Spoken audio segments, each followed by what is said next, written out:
के पास जो निर्धन है बिल्कुल, जिनको कुछ नहीं है, उनको हम लोग निःशुल्क ये सेवा देते हैं। उनकी शादी मतलब कपड़ा से लेकर के, खाना से लेकर के, और लड़कियों को जो है हम लोग एक पूरे एक गृहस्थी का सामान देते हैं। गद्दा, पलंग, बर्तन, वासन, इसमें कुर्सी, टेबल, ये सारा चीज़ हम लोग निःशुल्क देते हैं। किसी का 1 रुपया भी नहीं लगने वाला है। 1 रुपया भी नहीं लगना है। शादी में मतलब पंडित जी से लेकर के और सारा कार्यक्रम जो है वो कहीं 1 रुपया नहीं लगने वाला। अच्छा, सब निःशुल्क होगा। ये सामूहिक विवाह का कार्यक्रम जो है 26 नवंबर 2024 को है। वर वधू के जो अगर जो कन्यादान देना चाहते हैं, कन्यादान आप दीजिएगा, फिर जो घर के जो बहू पक्ष के, जो लड़की पक्ष के जो लोग हैं वो देंगे। जोड़ी है, जो निर्धन लोग हैं, उनको इस सामूहिक विवाह में अवश्य रूप से जोड़े, रजिस्ट्रेशन उनका कराएं। 14 नवंबर तक रजिस्ट्रेशन का लास्ट डेट है। सर ये बताइएगा, समाज में जो है दहेज प्रथा जो है कहीं ना कहीं तक जो है भ्रष्टाचार को और बढ़ावा दे रहा है सर। बिल्कुल बिल्कुल। तो ये दहेज प्रथा को जो है कहीं ना कहीं तक इसको मिटाने के लिए काफ़ी अच्छा प्रयास भी है। 11 रजिस्ट्रेशन हो चुका है, 10 अभी तक हो चुका है और पूरे डॉक्यूमेंट आ चुके हैं, और 10 लोगों का अभी और वेटिंग में है जो 2-3 दिन में थे। तो 51 का लक्ष्य इस बार पहले हमारा है कि हम लोग दहेज रहित शादी करवाते हैं। हाँ। एक तो ये है, और बाल विवाह को रोकना हमारी प्राथमिकता है कि बाल विवाह नहीं हो और दहेज रहित शादी कराएं हम है। और हम उस गांव को, अपने गांव को, जैसे तोरण द्वार बनाने का भी कार्य हमारा चल रहा है। तोरण द्वार बनवा दिए हैं, गांव का मंदिर बनवा रहे हैं, तालाब बनवाएंगे, रोड जो गांव की गलियां है ये बनाना है, किसानों के लिए जो करहा है उसका पक्कीकरण कराना है। तो ये पूरे पंचवर्षीय योजना में हम लोग 130 करोड़ का हमारा ये। नमस्कार दोस्तों, मैं अमित कुमार सिंह और आप देख रहे हैं परसुमित लाइव न्यूज। यहाँ दोस्तों हमारे साथ मौजूद हैं परमेश्वरी वेलफेयर एंड फाउंडेशन ट्रस्ट के संस्थापक राजू पाठक जी। और आपको बता दें, हमारे भोजपुर जिले में पीरो अनुमंडल में इतिहास में पहला बार जो है सामूहिक शादी और तमाम अन्य कार्य जो हैं करवाने के जो काम जो हैं किए हुए हैं, और Parmeshwari welfare and foundation and trust के माध्यम से बनाव गांव को जो है गोद भी लिए हैं। कई जो कार्य जो हैं यहाँ पर जो है कराने के काम कर रहे हैं। यानी सामूहिक शादी होगा पीरो शहर में, फिर से इतिहास रचाएगा पीरो शहर। तो इनसे हम बात करेंगे। सर स्वागत है पहले तो आपका। जी नमस्कार।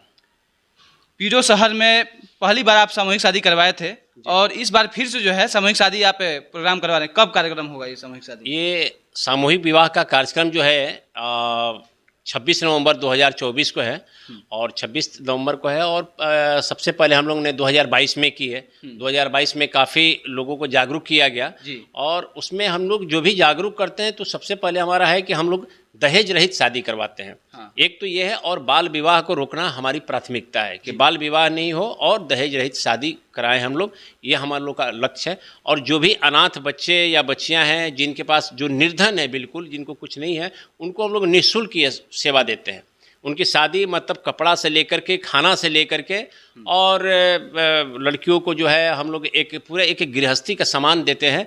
गद्दा, पलंग, बर्तन, वासन, इसमें कुर्सी, टेबल, ये सारा चीज़ हम लोग निःशुल्क देते हैं। मतलब जो दहेज बीच का जो ये करप्शन फैलाता है, जो दहेज दिया जाता है, हाँ। वो पैसे को छोड़कर बाकी सारा कार्य आप लोग यहाँ से करवाते हैं? बिल्कुल बिल्कुल। हम लोग दहेज के लिए बिल्कुल, ये दहेज रहित ही होते हैं। और हम लोग ये अपने कंडीशन में इसको लेते भी हैं कि आपको दहेज नहीं लेना है। दूसरी बात कि लड़की की उम्र जो है वो 18 साल, लड़के का उम्र 21 साल कम से कम होना चाहिए। इसलिए हम लोग बाल विवाह रोकने का भी ये है कि जो हम लोग के ग्रामीण क्षेत्रों में बाल विवाह को भी है कि 15 साल में भी शादी हो जाती है, इनको रोकने का हम लोग प्रयास कर रहे हैं। और पिछले साल जो 2 साल से ये तीसरे साल शादी होने जा रही है, लेकिन इस बार लोगों में जागरूकता है। अभी तक तो हम लोग बहुत ज़्यादा कोई प्रचार प्रसार नहीं किए हैं। कुछ मीडिया, आप लोग के माध्यम से, मीडिया के माध्यम से कुछ हुआ है, जिसमें अभी तक हम लोग का 11 रजिस्ट्रेशन हो चुका है, 10 अभी तक हो चुका है, और पूरे डॉक्यूमेंट आ चुके हैं, और 10 लोगों का अभी और वेटिंग में है जो 2-3 दिन में थे। तो 51 का लक्ष्य इस बार हम लोगों का। तो इस बार 26 नवंबर को ये सामूहिक शादी ये होगा पीरो शहर में। जी बिल्कुल, 26 नवंबर को कार्यक्रम होगा। अच्छा, ये सामूहिक शादी में शिरकत कौन कर सकते हैं? यानी सामूहिक शादी में शादी कौन करा सकते हैं? पीरो या फिर कहीं बिहार या कोई देश के अलग अलग? नहीं, पूरे बिहार से कहीं से भी जो निर्धन है, जो भी आएंगे यहाँ जुड़ेंगे। और ये उनको ये प्रमाणित करना होगा कि हाँ, हम बिल्कुल गरीब हैं, हमारी आय नहीं है और वो लाचार हैं, तो हम उनको खाने पीने, रहने और कपड़ा से लेकर के गृहस्थ का आश्रम तक हम लोग सारा सामान देते हैं। अच्छा सर, ये बताइएगा, समाज में जो है दहेज प्रथा जो है कहीं ना कहीं तक जो है भ्रष्टाचार को और बढ़ावा दे रहा है सर। बिल्कुल बिल्कुल। तो ये दहेज प्रथा को जो है कहीं ना कहीं तक इसको मिटाने के लिए काफ़ी अच्छा प्रयास भी है। प्रयास कर रहे हैं हम लोग, दहेज प्रथा को मिटाने के लिए काम कर रहे हैं कि सभी जो भी हैं वो शादी वो अपना ठीक कर लेते हैं लड़के से, और इनको यहाँ पर आकर के हम लोग निःशुल्क सारी व्यवस्था देते हैं। और इससे होता है कि समाज में एक मैसेज जा रहा है कि दहेज रहित मुझे शादी करना है, क्योंकि दहेज जो है एक कोढ़ की तरह हो गया है हम लोग के समाज में, और इस चीज़ को मिटाना प्रयास है हम लोगों का। अच्छा सर, ये बताइएगा, ये 2 बार जो है सामूहिक शादी पीरो के पड़ाव ग्राउंड में हुआ है, इस तीसरा बार जो है कहाँ कार्यक्रम होगा? ये तीसरा शादी भी यहाँ पड़ाव मैदान में ही होगा, और पड़ाव मैदान में ही होगा। और इसमें और भी बहुत सारे कलाकार जैसे हर साल आते हैं, कलाकार भी आते हैं, जो पारंपरिक गीत गाने वाले लोग आते हैं, ये सभी लोग यहाँ पर मौजूद रहेंगे। अच्छा, पिछले बार हम लोग देखे थे कि कई लोग सोचा रहे थे शादी वहाँ पर करवाने के लिए कि यहाँ लोगों के बीच में कैसे शादी होगा, क्या व्यवस्थाएं होंगी। लोग सोचते भी इसमें आने के लिए। लेकिन तो क्या कहिएगा सर? अभी लोगों में ये जागरूकता आ गया है, उनमें ये उत्सुकता आ गया है कि अब लोग संकुचित नहीं है कि नहीं, यहाँ पर जो चीज़ें मिलती है और इतना भव्य शादी होता है कि अच्छे मंदिर में जाने के बाद भी उतना अच्छा नहीं होता है, क्योंकि यहाँ पंडित की भी व्यवस्था है, माड़ों का भी व्यवस्था होता है, वो सारे संस्कार और सब निःशुल्क रूप में दिया जाता है। किसी का 1 रुपया भी नहीं लगने वाला, 1 रुपया भी नहीं लगना है शादी में, मतलब पंडित जी से लेकर के और सारा कार्यक्रम जो है वो कहीं 1 रुपया नहीं लगने वाला। अच्छा, सब निःशुल्क होगा। जो भी वर वधू के जो अगर जो कन्यादान देना चाहते हैं, कन्यादान आप दीजिएगा, फिर जो घर के जो बहू पक्ष के जो लड़की पक्ष के जो लोग हैं वो देंगे कन्यादान? नहीं, जो अगर लड़की पक्ष के उनके माता पिता हैं अगर वो दे देते हैं तो देंगे, जो अनाथ है जिनका नहीं है कोई, उसे कन्यादान मैं पिछले बार कन्यादान किए थे कि नहीं? हाँ बिल्कुल किए थे, कन्यादान हम किए थे, हर साल करते हैं। जो 1-2 लोगों को कन्यादान हम लोग निश्चित रूप से करते हैं। सबसे बड़ा दान कन्यादान, सबसे दान महादान है।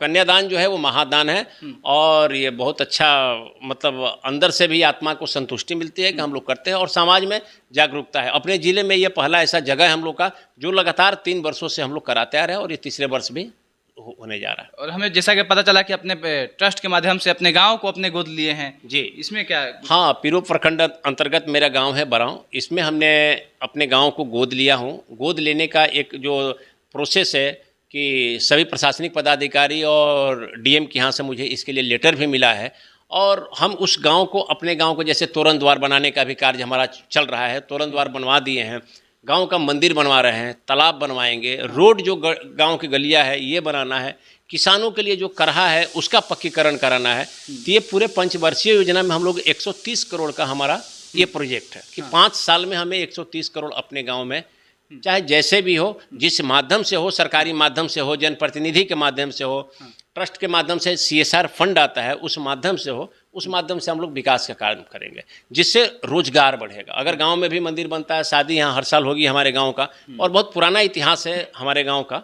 यहाँ 1329 ईस्वी का भी उसमें जिक्र आज भी शिलालेख मौजूद है, और इधर करीब 20 किलोमीटर के एरिया के लोग हमारे गाँव में शादी के बाद चौठारी छुड़ाने आते हैं। हाँ।